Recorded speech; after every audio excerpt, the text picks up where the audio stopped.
Welcome into the Illini Inquirer Podcast. It is Jeremy Werner, Derek Piper.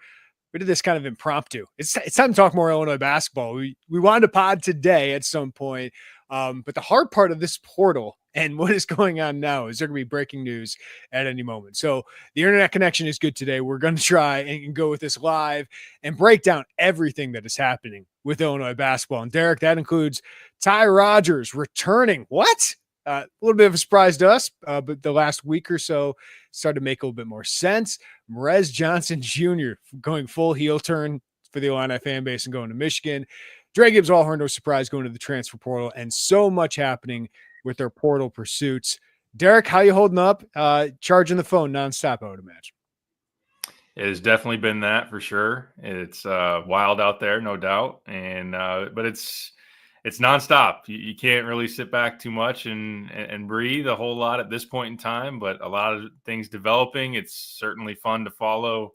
And as you're going into a dead period of this upcoming weekend, I'm kind of looking forward to that selfishly a little bit. See if things slow down for just a weekend of the Final Four. But yeah, a lot of moving parts. It's been crazy. Some surprising developments, which we're going to get into. And on that note, yeah, if you would have said, between two Tim Anderson guys, one sticks at Illinois and one goes to the state of Michigan, I think we would all felt really confident on what that would look like. But it's been a little bit of a flip, obviously, with Rez and Ty. But that just speaks to what college basketball is right now. It's a lot of unpredictability, and it's crazy but exciting too. Yeah, let's dive into the one out, one returns. As you said, a little bit of a surprise the way it went here. But Morez Johnson Jr., let's start there because that was the first domino yesterday, heads to Michigan. And this is just a huge get for Michigan, number one. I think we both think Morez Johnson Jr. is going to be a very good player there and make a very big impact there. And I thought at Illinois next year he could have taken a big step forward as a double threat here for Illinois. But man, you talk about a guy that's gone so quickly from fan favorite to villain of this fan base when you decide to go to Michigan, right? Like Sky Clark went to UCLA. Really, I know they were going to be in the Big Ten, but you're already one school separated. He was only here for really a semester. Luke Goody going into Indiana, kind of understood. Plus, he'd been here 3 years. You knew Illinois kind of over-recruited him at that point, and he got valued very highly at Indiana. I don't think there was a lot of bad blood there, but even a guy like Coleman Hawkins didn't go to another Big Ten school, right? So Coleman, I think, cared a lot about his Illinois legacy, so to go somewhere else and get the payday made a lot of sense. But Morez to Michigan, man, we wanted some rivalries in the Big Ten. This just spiced it up a lot with Michigan. Yeah, definitely did. And Coleman had been long established at Illinois and understood it and played against obviously the entire Big Ten and knew the dynamics of the Iowa rivalry, the Michigan rivalry, and had been in the thick of it, really. And even, him and Purdue on Twitter was a really entertaining thing at one point in time. So I think that in general, across the board, I don't expect players to care a whole lot about rivalries and care a whole lot about dynamics. They're trying to find the best fit. They're trying to find places that make the most sense. And of course, money is very much tied into that as well. So I think the heel turn, of course, with Morez is going to come with where he ends up and the fact that he stayed in the Big Ten and goes to a place that is very much disliked by Illinois, but also just because of the way things transpired as far as he's staying was the pretty clear buzz, and it sounded like they, negotiated the framework for that financially and NIL wise. And then there was continued renegotiations, and then there was complaints about the way he was used, and kind of burned things down on the way out his camp. And certain things were said and obviously got out as far as public comments. And they made it very well known that they didn't think he was maximized or going to be maximized in Illinois. So I think, as we'll get into, the idea, as I told somebody yesterday, if it's the Ivisic twins against Morez in the front court in an Illinois-Michigan battle, that's cinema right there. That's going to be really, really intriguing and fun. But Michigan got a really good player. I think how he'll be used, like, is he going to be on the perimeter? Is he going to be shooting jumpers? Obviously, they did that with Danny Wolf this year. Morez is not Danny Wolf, but he is very athletically gifted, very talented in terms of what he can do. Can be a monster on the glass, can be a really good defender, and that's a really good player for them. But Illinois has plans too to have a talented front court, and I still think they can, obviously. Listen, Morez is going to get paid a lot of money to go to Michigan, and potentially more money than he would at Illinois. I can't blame a guy like that. I don't think development was going to be an issue at Illinois. Like I think Morez Johnson Jr., as Michael Tulip said, has a chance to be an NBA player, just being the player he was last year and continuing to get better and better at those things. And I think if he would have stayed here for, after Tommy leaves, offensively, they could have gone through him a little bit more. But I just think he still would have had a great development track here at Illinois with a staff that has developed, no matter what you think of them, they've developed players extremely well. So I believe Michigan's supposed to be coming to State Farm Center this upcoming season. That will be quite the thing, because I was surprised how much vitriol there was for Sky Clark this past year, Derek. I can't imagine what it's going to be like for Morez, a player that fans really cared about, given that he attended as many basketball games almost as we did at Champaign the last couple of years.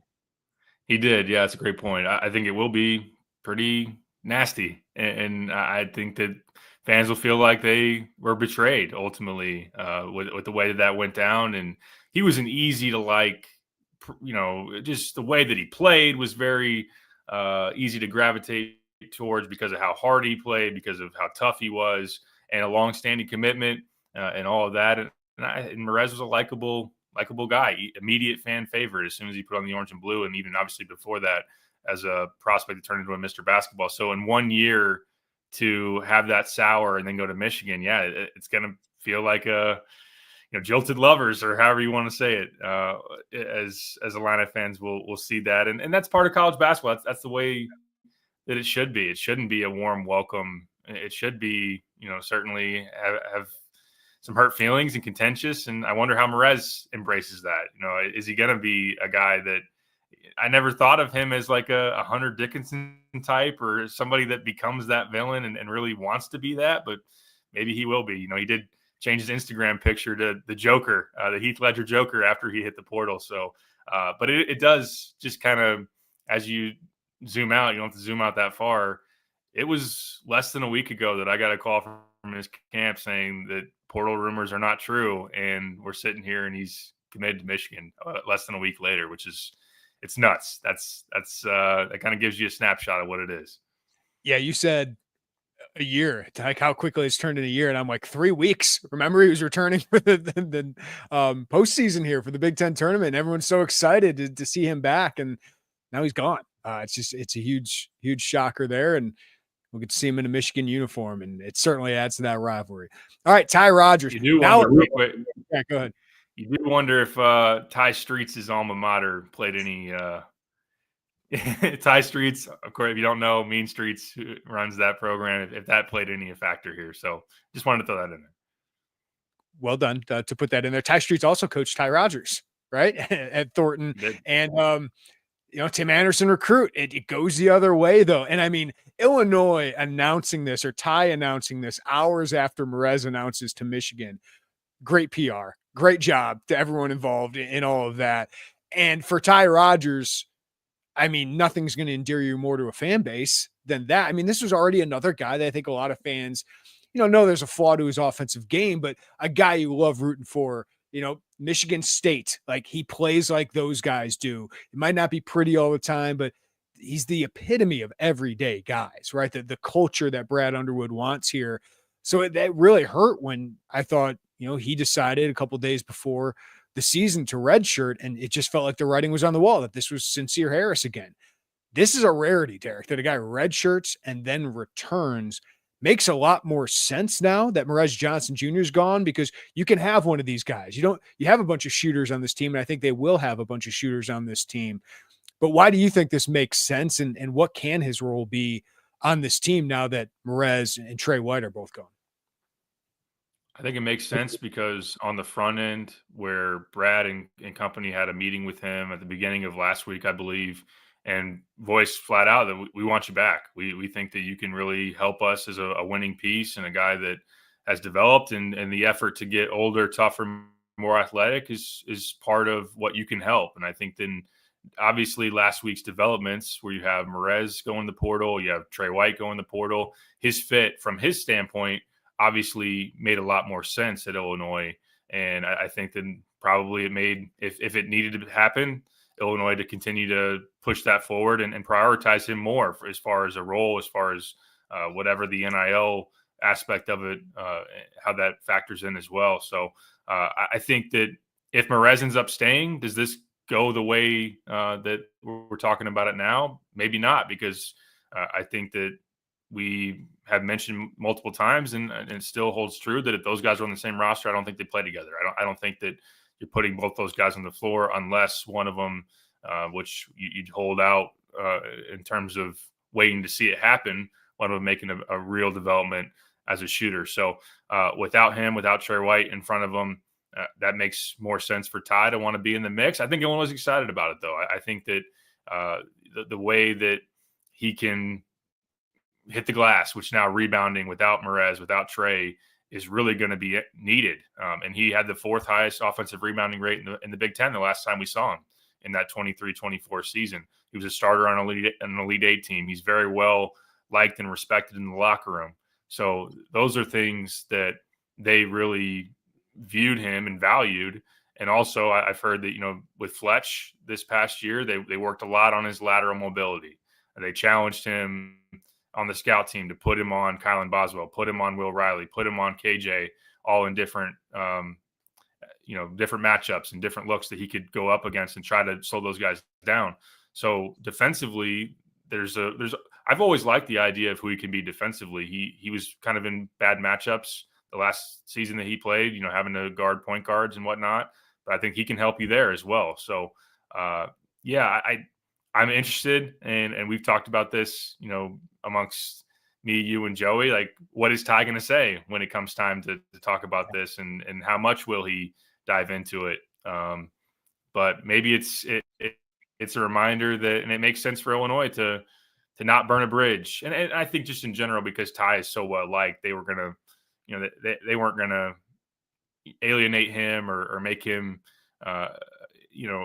assume too much or push him out the door or whatever it might be. But, good on Illinois for keeping a good relationship with him. And this is I respect Ty Rodgers for, keeping a level head and not maybe, bolting at the first chance to leave, because now it makes a lot more sense to stay at Illinois. Yeah, you mentioned it. Like, just seeing him work out a little bit, in these NCAA tournament things, really lean Ty Rodgers right now. So I am interested to see. I mean, we know he's an explosive athlete vertically. I'm interested to see laterally. And you make a great point, Derek. He's not going to be guarding point guards anymore because he doesn't have to. With Marcus Domask as your point guard, you had to put Marcus on a wing and put Ty on there, or Terrence, and it was really a tough matchup for him. Now, if he can guard wings and fours, and he can be versatile, right? He can be switchable up to four players. And, if he has to guard a five for a couple seconds, he can potentially do it and hold his own with the strength that he's got. But man, a team with Ty and Kylan, that's toughness. That's veteran. That's guys with a lot of experience, a lot of NCAA tournament experience as well, and leadership that I just thought they lacked that voice until the end of the year of having Kylan. And the teammates, when I talked to them in the NCAA tournament, raved about Ty and the experience, the vocal leadership he tried to give this team. But there's only so much you can do from the bench. And I think Tommy's got toughness to him. He needs to keep getting stronger, but that guy's got some shit to him. And I think with those three guys, I think you're starting to get that everyday guy thing back that I think Illinois lacked just because of mostly youth this past season. So I love it. I want Ty Rodgers on my team. I've always said it, and it makes a lot more sense now with Morez gone of how he would fit. So that takes a lot of, as you said, Derek, though, it takes a bit of a humility, though, right? To come back after redshirting and maybe not seeing the role that you wanted. Now, I don't know if I'm going to buy into the offseason Ty Rodgers is now a shooter. Like, I need to see that, and I don't know if he needs to be a shooter on this team. I know the player said he's shooting better. He's more confident in that, and he said he wanted to work a lot on his mental this past year. And if he wants to be an NBA player, he does have to shoot it. But I don't think I'm counting on him to hit 23 threes like Trey White at this point this season. So it will be interesting, though, Derek, to see how he's grown as a player. Because for me, I think the most important thing that we talked about even his sophomore year is he started 38 games on the Elite Eight team is finish better at the rim, make more free throws. That for me, if he becomes that, I think it could be a decent offensive player on a team that's got Thomasov, Ivisic, maybe Big Z in there that can really stretch the floor surrounded by other shooters. You can be that Trey White back cut guy, Will Riley back cut guy. And as long as you can be a threat attacking the rim, I think you can be a nice piece in a really good offense.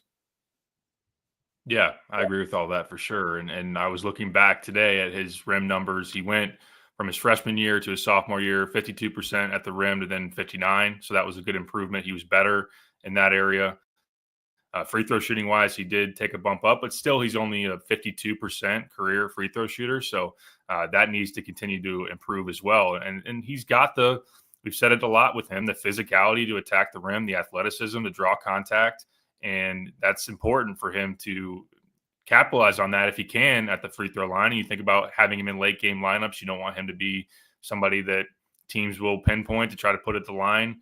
So that's important as far as fitting and role.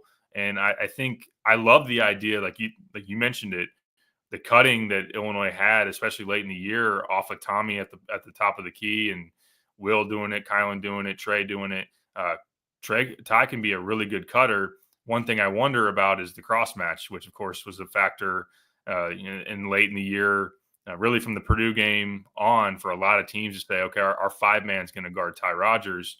And talking to some people here recently, I think that one interesting note that I've heard is that, well, that needs to be Tommy then punishing whoever's going to be matched up on him as a back to the basket. And that's something that they want to really emphasize with Tommy this offseason, getting more effective down low, capitalizing, especially on, matchups that should benefit him, of finishing in the paint on post ups. So if he can then takes, a wing's going to guard Tommy and a 5's going to shade and try to follow Ty, is that something that Tommy can then hurt?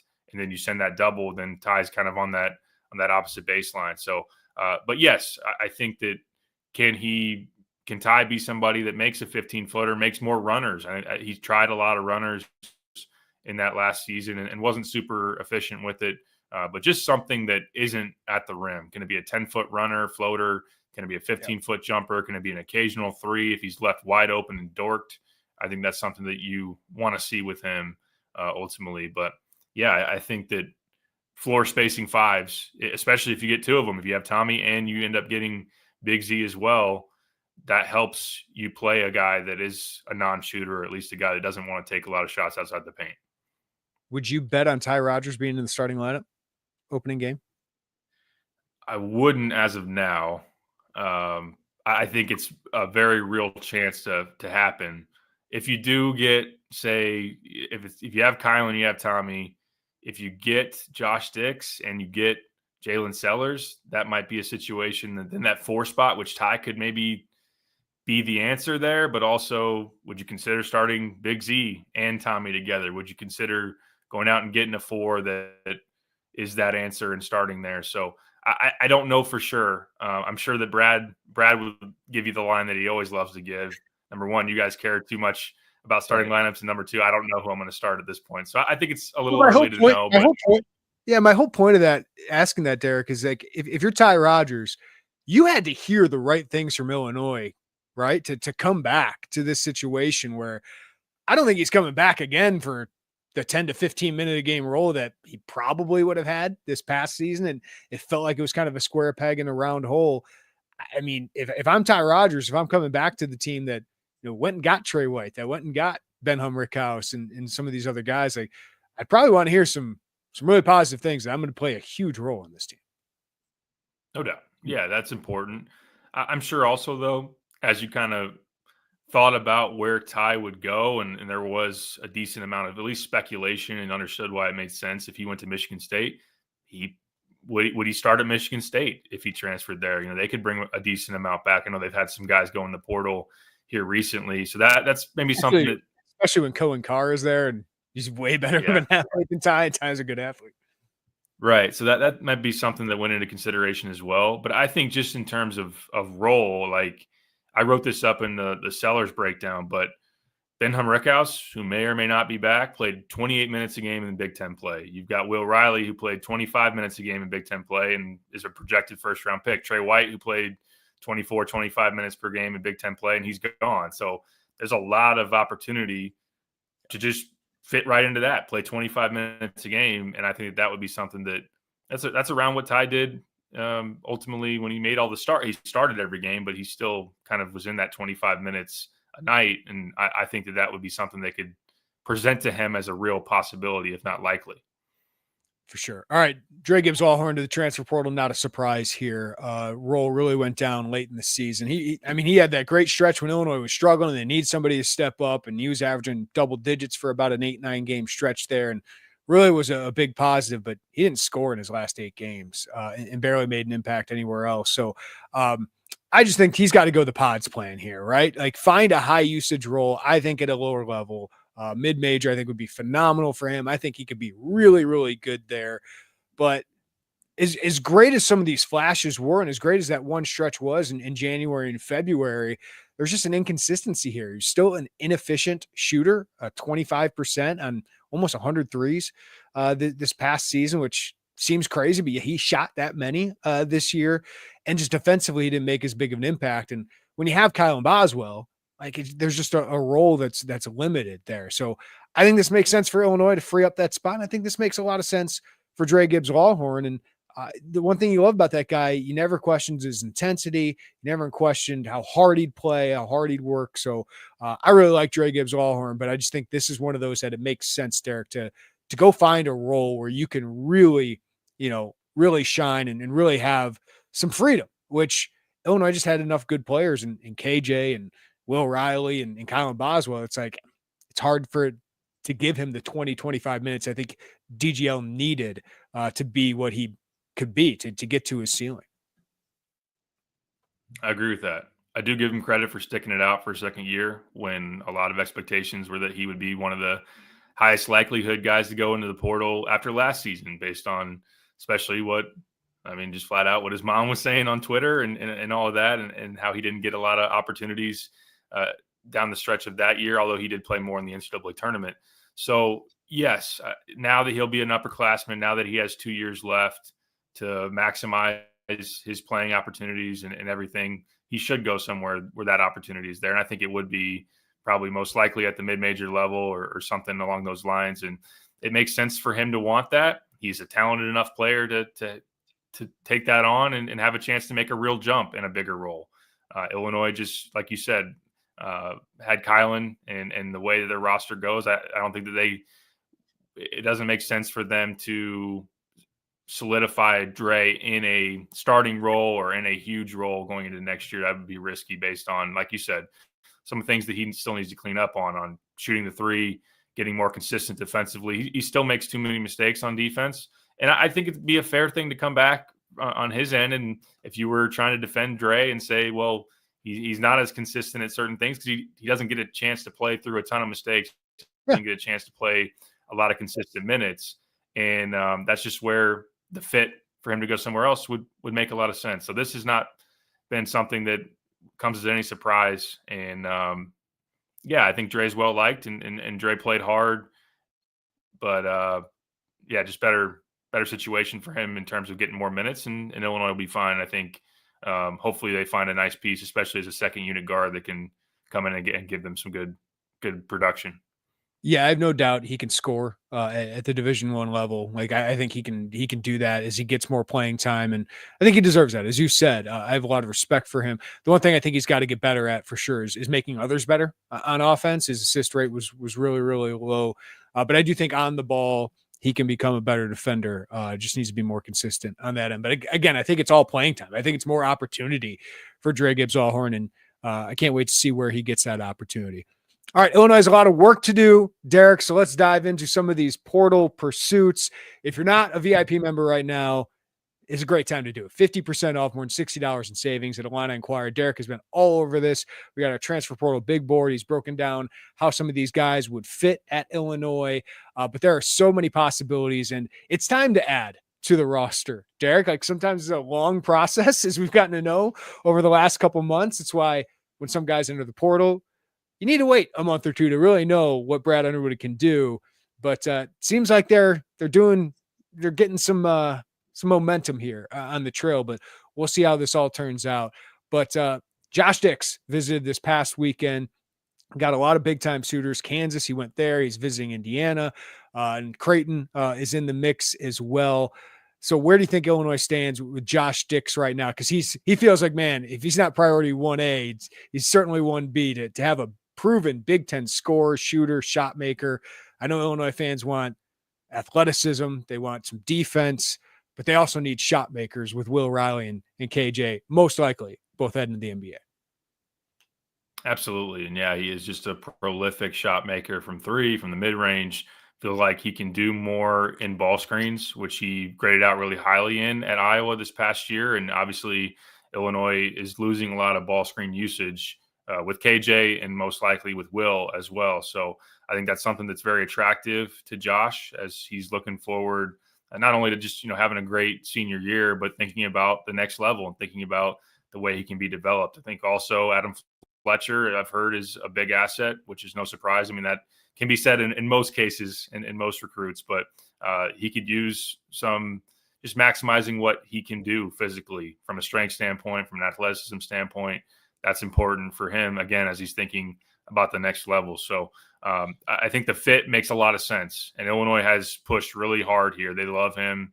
They love the idea of adding him into the backcourt as a bona fide shot maker, a skilled guy who doesn't turn the ball over. He's not like a prolific type of, assist guy that has made a lot of passes to elevate teammates, but he's done some of that. He averaged, I think, around 3 assists per game in Big Ten play. So just a nice compliment to Kylan Boswell. And as far as the way this thing is trending down the stretch, Creighton, I think, while they are right in his backyard, would be a little bit of surprise because there's kind of been a long-standing, ever since Owen Freeman jumped on board there, that they probably wouldn't play together again. And he did visit there anyway after Illinois.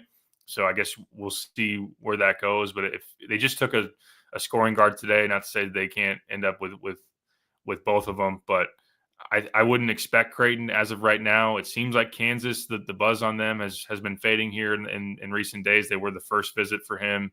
And while you never want to count out Bill Self and any kind of potential late push from them, that's something to keep in mind. It feels like this might be boiling down to Illinois-Indiana battle at the end. And he is coming right off of the Indiana visit. Darian DeVries recruited him really hard at Drake. He played on the same AAU team as Tucker DeVries. So that's very much worth considering and thinking about Indiana. Also, as far as what's been talked about, I think it's safe to say Indiana and Illinois, as we discussed before, had the two highest paid rosters in the Big Ten this past year. So two teams that can throw money at people, two teams that have a lot of opportunity. I mean, Indiana has Tucker DeVries and who else on their roster right now?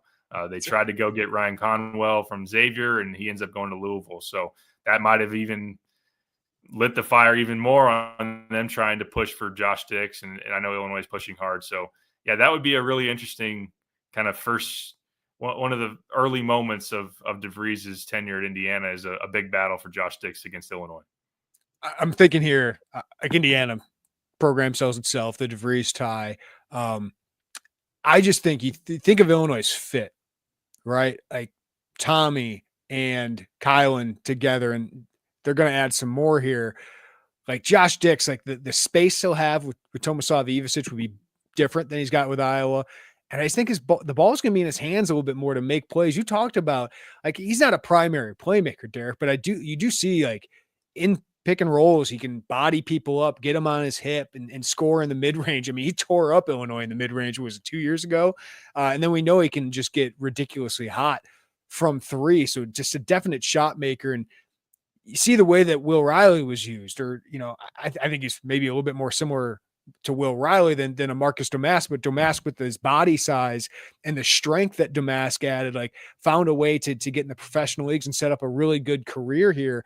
I think Illinois' sell is really, really strong. And if this is my top guy, my big ticket item in the portal, I'm very happy because proven Big Ten scorer. And I just think the way he fits with Kylan and with Tommy is ideal. And then you obviously got to add some more pieces around that with athleticism that we'll get into here. But if Illinois gets him, I think it's a huge deal. He's top 15 in the country according to 24/7 Sports in the portal ranking. So he would be worth a lot of money to me if I'm Illinois, and I think he'd be one of the better, more proven Big Ten scorers returning next year. Right. Yeah, he might be a $2 million or so type of player. I think he'd be worth it ultimately for Illinois to try to make that thing happen. And like you said, he's proven at this level. You can even increase his usage. And I think about him in ball screens with Tommy. I mean, that's really tough for a defense to handle because Dix can pull from anywhere, 3, mid-range, go to the rim. He was actually a lot better of a rim finisher than you might have anticipated because he's not a crazy athlete. I don't think he's a bad athlete either. And Tommy being able to pull out as that pick and pop 5-man. Also, if you blitz Dix, you can have Tommy on that short roll and make passes or step in jumpers, whatever that might look like. So that's just a pairing that could really be hard to deal with. Also, because Kylan and Dix can both be effective on or off the ball. I like the way that looks. And from a defensive standpoint, and talking to people even outside of the Illinois circle, of course, they would be, would they be a little biased as a team that's going all in on Josh Dix? But there are people who have said that maybe he's a little bit better of a defender than he gets credit for. And just, I know we'll end up talking more about this guy, but if you get Kylan Boswell and Jaylen Sellers as a really athletic piece from UCF, you can really be choosy on what matchups you give Josh Dix then on defense, and that could help him from an athletic standpoint. Maybe Ty Rodgers as well as an athletic guy. Not to say you completely hide Josh Dix on defense, but you could give him assignments that are a lot more of a reasonable ask. I think he took a lot of primary perimeter defensive assignments this past year at Iowa. I know we look back.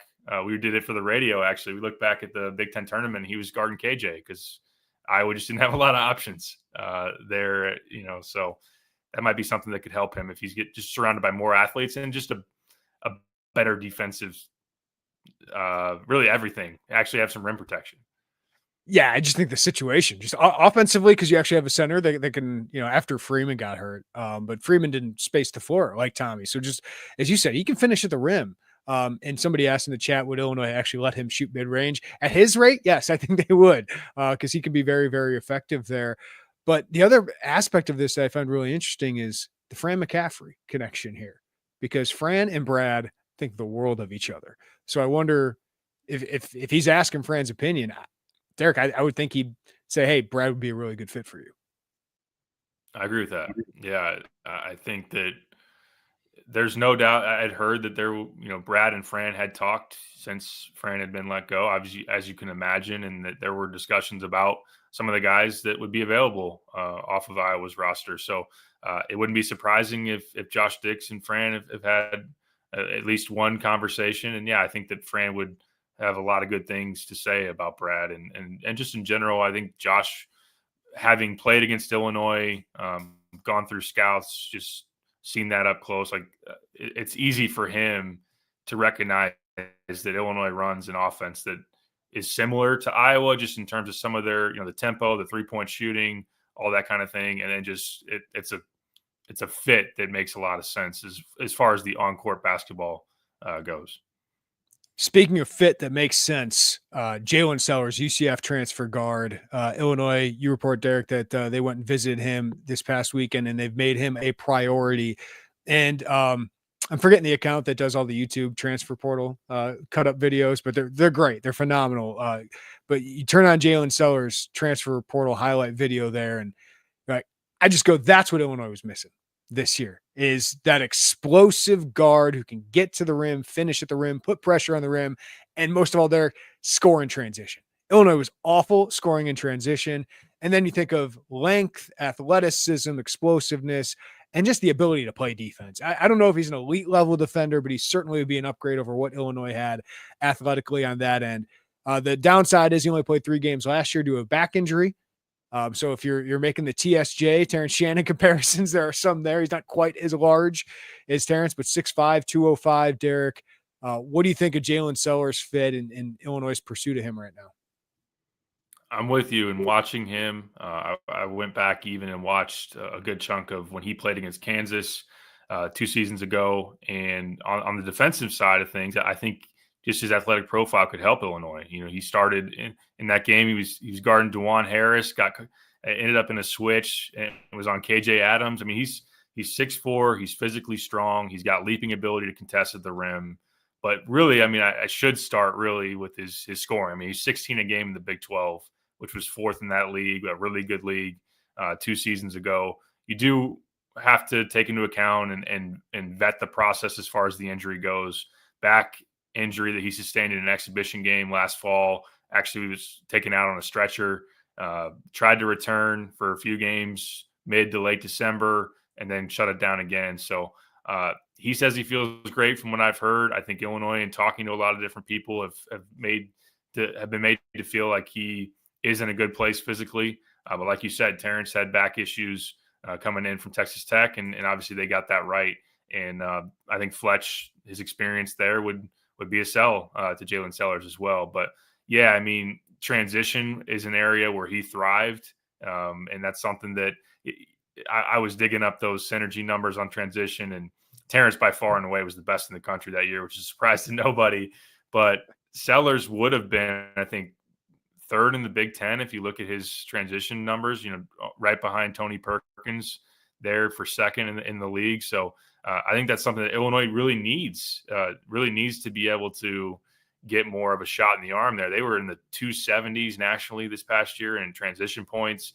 I think Kylan, maybe in some more on-ball chances, is a guy that can really naturally be aggressive downhill in transition. Sellers can do that.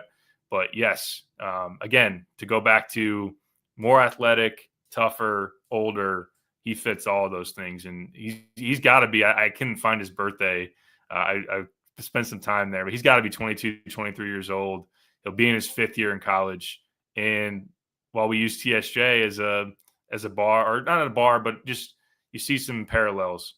There might be some parallels to John Tonje too, as a guy coming off an injury, guy going to the Big Ten. Maybe his market isn't as crazy as it would be if he was healthy, especially if he was in the portal right after that 16 point per game year.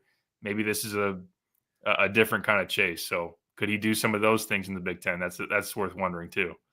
Yeah, this makes probably a little bit more sense than my AJ Store take, which is like, hey, buy low on him. Which if I would still pursue him if he enters portal here, but like this one makes more sense. Like there's less red flags with that. It was an injury, and if you feel like the injury checks out, because that's the downside, that's the risk here. Otherwise, the player makes a ton of sense, and we shouldn't overlook Josh Dix, Jaylen Sellers, they're seniors.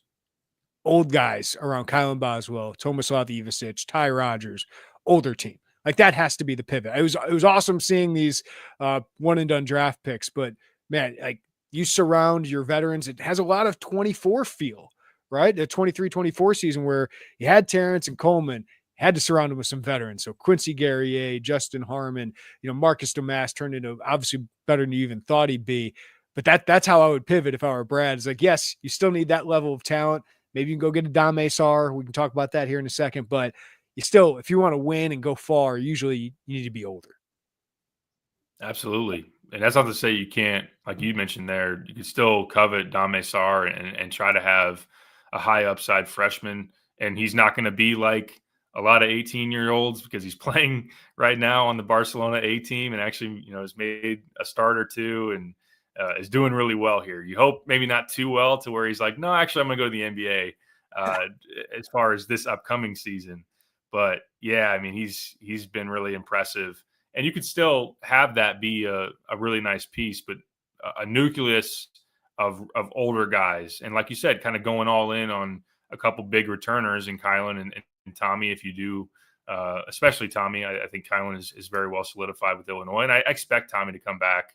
But maybe he does test the draft process first, ultimately. But Kylan being a senior, like you said, Sellers being a 5th year, Dix being a senior, Tommy will be 22 years old, which would make his twin brother Big Z, if you get him, 22 years old as well. Ty Rodgers, redshirt junior, like that is trending towards being a really old team. So I like the way that sounds. And I think to go back on an earlier point that you made, I think Sellers is a dog too. I think that gives you some of that as well, in addition to Kylan and Ty, if you can get him.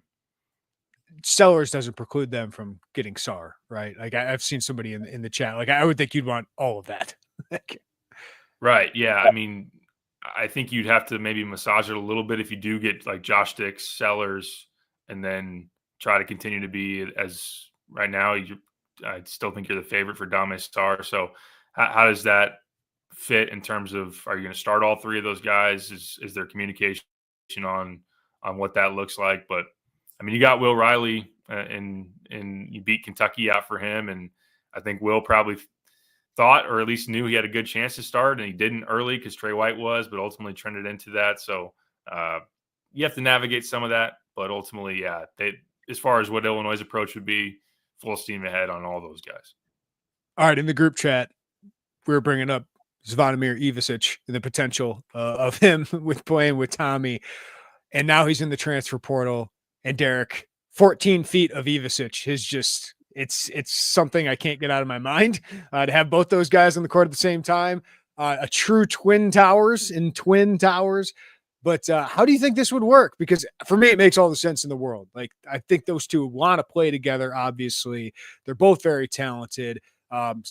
In the ESPN Top 100 rankings here by Jonathan Gavoni and Jeremy Wu recently, Tomislav was 61 in this year's rankings. Zvonimir was 69. So obviously some projection. Guys aren't given NBA guys, but both have that kind of ceiling. And 7-footers with this kind of skill is exactly what Brad wants, because Zvonimir can really shoot it, 38% from three this year. And he's a little quicker, bouncier than Tomislav. Tomislav a little stronger. Big Z is skinny. He needs to add a lot of strength here, but Big Z is a great shot blocker. So, man, 40 minutes of Ivisic at the center would be awesome. But how would this work? Can they play together, Derek? And what do you think of Illinois' chances here? I've asked anyone with a strong basketball connection or just people in the college hoops circle and obviously around Illinois, like that question. Can they play together? How much can they play together? I've been told, especially from Illinois' camp, is that they expect in some capacity to play those guys together. I mean, there's a wide range of playing some together. Is that 5 to 10 minutes? Is that 20 minutes? Would you start those two together? There are questions about that, but they obviously, from an experience standpoint, have played a bunch together. Croatian junior national team, even on the the SC Derby team that Tommy was on, and Z was on that squad as well before they come into Kentucky. So I worry about some of the defensive fit. I think it could be matchup based on if you have an opponent that has maybe a 4-man that is a driver or maybe just a flat out really good shooter, and can Z get out there and close out enough? He's a better athlete than Tommy, but he is still kind of slower footed ultimately. But offensively, I don't worry about it. I think you got the ability to space both those guys and do some different things as far as that goes. Could there be some high-low action if you get because teams aren't going to have 2 7-footers in most cases. So I think it'd be something they'd want to try out in practice and see how it goes. But yes, I would imagine both those guys having high interest in playing together. I think it helps Tommy and any kind of wonders like, should I make this jump now or stay one more year in college? That would make him thrilled about, if that's his send-off, if that's his college basketball send-off, play a year with his brother at Illinois. That'd be awesome for him. So, and Z, I think just for him in particular, he's had this past year had some really high points. Like I pulled his numbers in February, 9 games, I think, 16 points, 6.5 rebounds, 2.5 plus blocks per game. Had the highest block rate in the SEC this year, I believe. So when 16th in the country. Yeah. When he's been at his best, he's been really, really good. Late down the stretch of the year, didn't play a whole lot. Jonas Adu and Trayvon Brazil took a lot of those minutes up front, and he had some struggles as well. So talent-wise, it's there, size, shot blocking. And even if the way it goes, even if it doesn't make a ton of sense to play them a lot together, I think at the very least, if you're Illinois, you could have one of Ivisic brother on the court at the 5 at all times. A lot of spacing. Yeah, 40 minutes of them at the center. And I would imagine 28. You'd like Tommy to be a 28-minute a game guy, right? They had to play him so much this year at times, especially when Morez was out. They're just like, man, he looks tired at times, but he battled through it and was so valuable for them. So maybe you can get him a little bit more of a break. But yeah, 5 to 10 minutes together, if they can figure out a way. And boy, that's got to be fun to think about offensively. I'm with you defensively. Like they can get beat off the bounce. More athletic, smaller teams can give them some trouble, but that's a lot of length at the very least. And no to the person in the chat, I don't think you're going to be running zone. That's just not what Brad Underwood does. I would be shocked, but hey, maybe they could do that. But this is the Orlando Antigua connection. You brought him here to get big guys. And if you have those two together, one, it'd be a great hedge on Tommy going to the draft process and raising stock to have Big Z lined up here. But two, like, yeah, to have those two together for a year, what a storyline. But there's not many better center rotations in the country than the brothers Ivisic. So, yeah, that'd be a lot of fun. That'd be a lot of fun to cover. It'd be a huge national storyline. It would. It'd be awesome. And O is the guy that brought Z here to Kentucky, and obviously Tommy as well. So that connection is really, really strong. Talking to Tommy throughout the year, it was really cool to hear just the back and forth that him and his brother had. He said that they talked all the time, every day. And, we saw the bond that Kofi and Georgie had, and that was a lot of fun. These guys obviously are actually brothers, and it sounds like they are different personalities. Tommy, the more reserved, kind of softer spoken, dry humor maybe, and Z just the much more outgoing A-type personality, and seems like he could be a lot of fun. And those guys together, yeah, I mean, on the court, watching them play together, or just in one for the other coming in, would be awesome because they got a lot of skill, a lot of shooting. But yeah, just them being around the team too, like you mentioned, it's just an awesome story. And that's one of the reasons you got Orlando Antigua on your coaching staff, because he's got a lot of plugs in useful places. Yeah.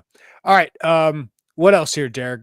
Veteran guard. Like I keep saying, like a Justin Harmon type, I think would be a great addition to this team. So let's live in this imaginary world where it's not too imaginary. It could be realistic here, where they get Josh Dix over Indiana. They get Sellers over the rest of the programs pursuing him. They get Big Z.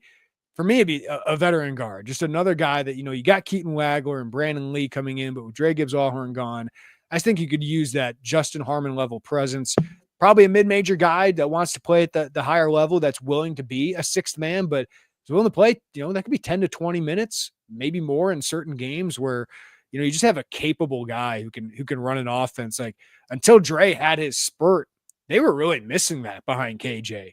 And then late in the season, I felt like, they could have used another veteran guard that you could really rely on, because you weren't very deep outside of KJ and Boswell there. So is that a possibility to add to this roster? Yeah, it's definitely one of the priorities on their board is to get a backup point guard and a guy that can come in and similar, like you said, to Harmon, maybe even along those lines, another veteran would be something that they would look at, although maybe not limited to that. But a playmaker, ball in the hands, can make shots. That's something they've looked at. All right, from Valpo is somebody that they had a decent amount of interest in. Ultimately, it sounds like he's going to end up at Xavier, but he was in that mold as a guy who was, a really high scorer in the Valley, and he was only a freshman, and maybe he would have been a multi-year carryover. I know, disclaimer, you obviously can never assume that too much, but would it be if you go younger, maybe it could be a backup to Kylan, and then the year after has a chance to step into a bigger, even maybe a starting role, obviously. So that's something that they want to be able to go get. I don't know right now if, assuming All Right does go to Xavier, Josh Pasquarelli is another name that we've heard from Marist that they have connections to, they've reached out to. At this point in time, I don't think they're going to make a huge push to try to get that done. So it seems a little wait and see as far as that goes, but definitely something that they have a good amount of interest in finding. Yeah, that's one where maybe you see what you get first, lock in some other pieces, and then go find that. I would imagine more in the front court, Derek, even if you get Z and you got Ty Rodgers back, like use a little bit more size at that 4 spot. Yep, 4 spot for sure. Physicality, rebounding, and having some size, but also just that athleticism and physical presence. That's one thing that if one of the knocks I think on both Tommy and Z is they're not the most physical guys at the 5. So that's something that getting Ty Rodgers back helps as far as the rebounding goes, as far as the athleticism goes, and he's physical too. But he's, 6'5", 6'6". You want to be able to get somebody that maybe is in that 6'9" type of range that can battle inside and hit the glass and those type of things. So you're not maybe going to find a Morez Johnson prototype or mold or clone, but there's not a ton of those. And if there are, they're pretty expensive in the portal. But an athlete that can help you at the 4 would be really nice to add. I'm looking at my scholarship chart that I haven't updated in a while, Derek. Need to update it. there's a lot going on, but I don't even feel like updating it until there's a couple more guys because there's not much to look at outside of now Kylan, Ty, Tomislav, Jake Davis has a chance to be in the mix here. And then, of course, the freshmen, Keaton Wagler and Brandon Lee and Jason Jackson as well, who might have a chance to get some spot minutes here coming up this year. Anything else you want to hit on before we get out of here? We went 52 minutes without breaking news on Illinois basketball. It's a pretty big upset. Have you been keeping tab? I wonder what's the first thing that's going to get exposed on this podcast.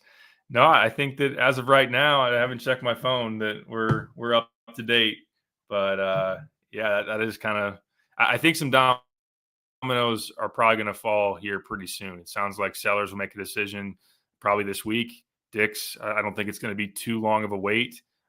Maybe even depending on how close this race ultimately is. I don't know how long he'll want to decide there, but that could be something that comes sooner rather than later as well. And Big Z, I think that I don't know, visit wise how that lines up because the dead period starts tomorrow, runs through next Thursday as well. So you can't have any in-person contact on or off campus with recruits. So visits will be stopped over the next week, starting there on Thursday. But I do think there are a couple guys in Illinois. Obviously, we'll be hoping to get good news on that we'll be making decisions and maybe we'll be having another podcast here pretty soon. Emergency pod on a commit. So I think that's the hope on the Illinois side of things. Yeah, we are on the clock. People wanted us to do the emergency pod on Ty Rodgers last night. I was like, we feel like there's going to be more coming up here shortly. So we'll try to spend a little bit of time with the family, a little bit of time with the kids, give them a little bit of attention before we dive into those emergency pods. But if news breaks, of course, we'll be all over that. And you can check out everything at IlliniInquirer.com. Sign up for the text alert, sign up for the newsletter, and of course, sign up for the VIP memberships. You can get everything up to date on there. But for Derek Piper, I'm Jeremy Werner. Everybody have a great day. Take care of each other. We'll talk to you next time right here on the Illini Inquirer Podcast.